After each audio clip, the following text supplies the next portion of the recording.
this is Yana Smakula for SimonsSaysStamp.com. Welcome back for another Yippee for Yana video. Christmas is just 13 days away if you're watching this video on the day it was published, or even less if you're watching it later. And now is the time to get those holiday cards done if you haven't yet already. In this video, I'm sharing a very simple, easy to make, yet classy and stunning Christmas card idea that involves just a little bit of stamping, some heat embossing, and ink blending. Very doable card and easy to mass produce if you happen to need a bunch of last-minute Christmas cards. I'm using a handful of supplies today. One of them is this beautiful Comfort and Joy clear stamp set from Simon Says Stamp.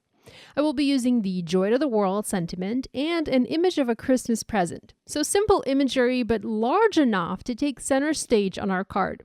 Also large enough so that we won't need to add much else to the project. And when you are in a hurry, you kind of want to get these cards done as soon as you can. So if you don't have this exact stamp set, look through your stash for a large sentiment and also a simple outline image that goes well with a holiday theme. I've pre-planned everything for this video, and here I have my stamps mounted on the door of my Misty tool to help me speed up my stamping.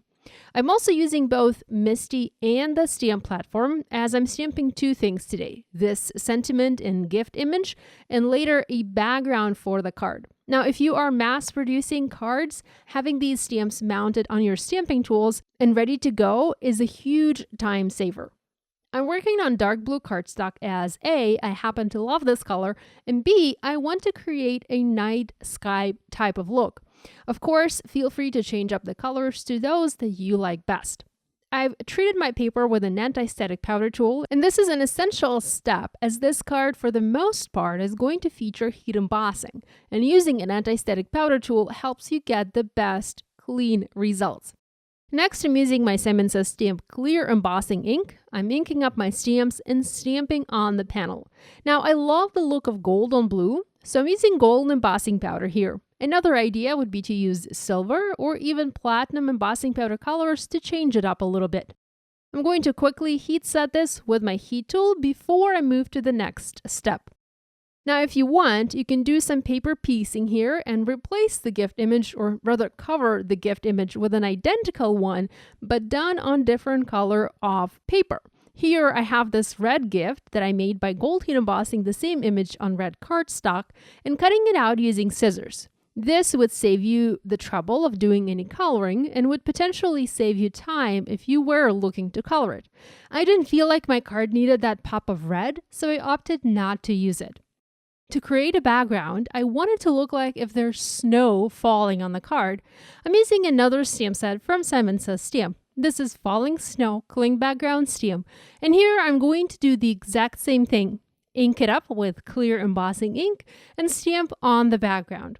I've positioned the stamp so that I have the dots clustered together more densely at the top of my panel and less densely at the bottom to really look like as if the snow is falling. To heat emboss these, I am, however, going to use a different color of embossing powder. This is Steel Navy from Simon Says Stamp, and I'm pouring it onto my panel, avoiding the sentiment and gift area. Now, I'm not one for masking, and if I can skip doing masking, I will. So here, I skipped masking, and instead I'm going to use a dry paintbrush to just brush away any embossing powder that overlaps the gold heat embossing. The next step is, once again, to heat emboss our embossing powder in place.